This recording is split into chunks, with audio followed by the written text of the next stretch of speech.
They say you can lose a person in many ways. You can lose them to a tragic accident, to a bitter divorce, or to the slow erosion of time. But I never expected to lose my husband to a stack of paper. For 6 years, Marcus was my North Star, an active, vibrant man who loved the outdoors as much as he loved our family. We were a team that moved in sync, tackling the world with shared energy that made our marriage feel invincible. But something shifted last November. It wasn't a sudden explosion or a dramatic walkout. It was quieter. It started with a cardboard box of books from a woman he calls a friend, and a new remote work schedule that turned our home into his fortress. Now, I live with a ghost who breathes. He is physically 3 feet away from me on the sofa, but his mind is miles away, buried in the pages of 4 books a day. The man who used to hike trails with me now refuses to even walk to the end of the driveway. I'm the primary emotional breadwinner now, carrying the weight of marriage while he hides behind a paper wall. Tonight, I'm standing in our quiet living room, looking at the back of his head, wondering, how do you compete for a man's heart when he's already given it to a fictional world? My name is Maya. I'm 31, and Marcus and I have been together for 6 years, married for 4 of the best ones. For a long time, Marcus was the gold standard of husbands. He's 30, handsome, and an incredibly hands-on father to our kids. When I look at him with our children, I see the man I fell in love with, patient, caring, and present. Our life used to be defined by movement. We were always doing something, walking the dogs, trying new restaurants, or just cuddling on the couch after the kids went to bed to talk about our dreams. We were connected, but then the world changed. Marcus transitioned to working from home, and the boundaries between his professional life and our personal sanctuary began to dissolve. At first, I thought the shift was just him adjusting to the isolation of remote work. I encouraged him to find hobbies. Then a box arrived. It came from a 32-year-old friend of his. Let's call her Elena. She sent him a collection of books, recommendations to help him pass the time. I didn't think twice about it. I was happy he was reconnecting with his intellectual side. But what started as a hobby quickly spiraled into an obsession that has completely rewritten the rules of our home. By December, Marcus wasn't just reading. He was consuming. He started finishing 2, then 3, then 4 small books a day. The transition was so quick it made my head spin. The man who used to suggest weekend getaways now barely leaves his office chair. When his workday ends, he doesn't close his laptop to join the family. He just swaps one screen for a stack of paper. Our intimacy didn't just fade, it evaporated. There are no more date nights. There is no more watching a movie together. Even the simple act of cuddling has become a thing of the past. Every time I reach for him, he has a book in his hand. If I suggest a walk around the block, he's too tired. If I ask if we can just sit and talk, he can't be bothered. The emotional cost of this is staggering. I feel undesired in my own skin. I walk through our house, and I see him sitting there, his eyes scanning pages. And I feel like an intruder. I'm the one managing the household logistics, the one trying to keep our social life alive, and the one begging for a crumb of attention. He claims he's just living his life, but his life no longer seems to have room for me. I've started to wonder about the friend who sent those books. Why her? Why now? Why did her recommendations trigger a total withdrawal from our physical reality? Is he escaping our life, or is he escaping into a version of himself that I'm not allowed to see? The hardest part isn't the silence, it's the dismissiveness. Every time I try to bring up how I feel, Marcus shuts me down with precision that hurts worse than any argument. He tells me I'm overreacting. He says it's not a big deal and that I should just let him be. This is a psychological relationship plus money conflict that people don't talk about enough. The economy of attention. I am investing everything into our emotional bank account, and he is withdrawing his presence daily. When he tells me I'm overreacting, he is effectively telling me that my reality, my loneliness, doesn't exist. He's a wonderful dad, which makes it harder to leave, but he's a disappearing husband. I've started to resent the very sight of a book. To me, they aren't stories anymore. They are bricks in the wall he's built around himself. I find myself checking the titles, wondering if there's a hidden message from Elena. I find myself looking at our finances, seeing the money we use to spend on us, now sitting idle because he won't go out. He's always tired for me, but he has all the energy in the world to finish a 300-page novel by midnight. I feel like I'm being scammed out of the partnership I was promised. I'm married to a man who is saving himself for characters that don't even exist, while the woman who loves him is standing right in front of him, invisible. I realized last week that I can't compete with a fantasy. If Marcus wants to live in a world of ink and paper, I can't pull him out by force. I sat him down for a different kind of conversation, one that wasn't about me being sad, but about the us that is dying. I told him that while I respect his need for a hobby, a marriage is a living thing that requires sunlight and movement. I told him that the laziness he's claiming isn't just a lack of energy, it's a lack of effort. I stopped asking for walks. I stopped begging for dates. I started reclaiming my own life. I started going for those walks alone.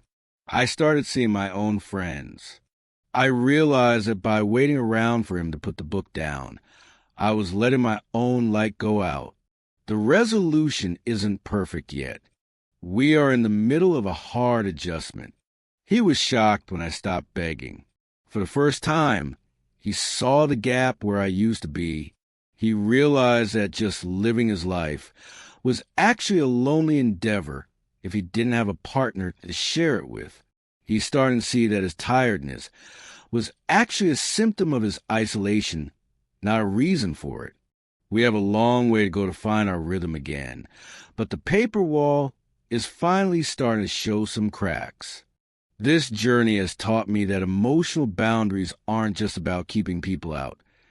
They're about how much of yourself you're allowed to give away. I learned that you can't be the only one holding the release valve for a relationship. Marcus had to learn that his escapism was a form of neglect, no matter how intellectual the hobby seemed. Escapism is a powerful drug. Whether it's video games, work, or books, it all serves the same purpose: to avoid the messy, beautiful, demanding reality of being present. I love my husband, and I know he loves me, but love without action is just a sentiment. It doesn't sustain a home, and it doesn't warm a bed. I'm hopeful for our future, but I'm also more guarded. I know now that I have to protect my own peace as much as I protect our marriage. I'm no longer the woman waiting for him to finish the chapter. I'm the woman writing her own story, and if he wants to be a character in it, he has to show up for the rehearsal. If you've ever felt like a second choice to your partner's hobby, you know that the silence is the loudest part of the house. We stay because we remember who they used to be, but we can only wait for so long before we become someone else. 2. If your partner checked out emotionally but stayed physically present as a good parent, would you consider that enough? Or would you demand a partner who looks at you with more interest than a plot twist? Let me know in the comments. I'm reading them all tonight. And for once, I'm not the only one in the room with my eyes open. I never thought I'd feel rejected by the person I love most, especially not while living in the same house, sharing the same bed, and planning a future together. But every morning, without fail, I wake up feeling smaller than the day before. And it's not because of cheating. It's because of something much quieter and much harder to explain. My partner and I have been together for almost 2 years. We live together. We're close. We communicate. Or at least, that's what I used to believe. I've always had a high libido, but with him, it never faded. I love being close. I love giving. I love intimacy. I genuinely want to spend my life with this man. Our mornings usually start early. He gets up for work, and I wake up too, just to make coffee, talk, and be together before the day pulls us apart. But there's a routine I can't ignore anymore. Every morning, after we talk, after the coffee, after the normal couple stuff, he waits for me to leave the bathroom. Once I do, he locks the door, puts on loud music, and watches porn while masturbating. I know this might sound small to some people, but when it happens every single morning, it stops feeling harmless. I've told him it hurts me. I've told him I'd love to be the one to pleasure him instead, especially when I'm right there. Sometimes he says that's fair. Other times he says it's just faster if I do it myself. And every time it lands the same way. I'm not chosen. What makes it worse is how he is afterward. Rushed, distant, emotionally shut down. Barely a kiss goodbye. Barely eye contact. And I'm left standing there, pretending I'm okay when I'm not. One morning, we woke up extra early. There was no rush, no excuses. I initiated intimacy. He responded. He was aroused. Then he got up and waited for me to leave the bathroom again. I made coffee. I organized things. I gave him space. When he finally opened the door, the music was loud, his signal that he was done. I was already crying. Later, he admitted he watched porn. Not me, not photos of us. Porn. And here's the part one can't make sense of. When we're intimate together, he needs medication to stay aroused. But alone with porn, he doesn't. At night, when I initiate intimacy, he's too tired. But in the morning, there's always energy for porn. I've tried to talk about it calmly, gently, carefully, but every time, he rolls his eyes and treats my pain like an accusation. And I start to feel like a child being scolded for having needs. This isn't about porn alone. It's about emotional boundaries, desire, and feeling chosen. I don't need to be wanted constantly. I just need to feel like I matter more than a screen.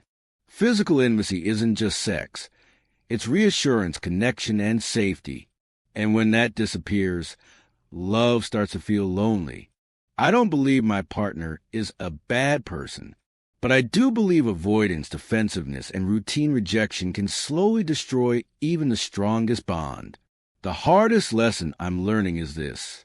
Love without mutual intimacy becomes quiet resentment, and silence hurts more than arguments ever could.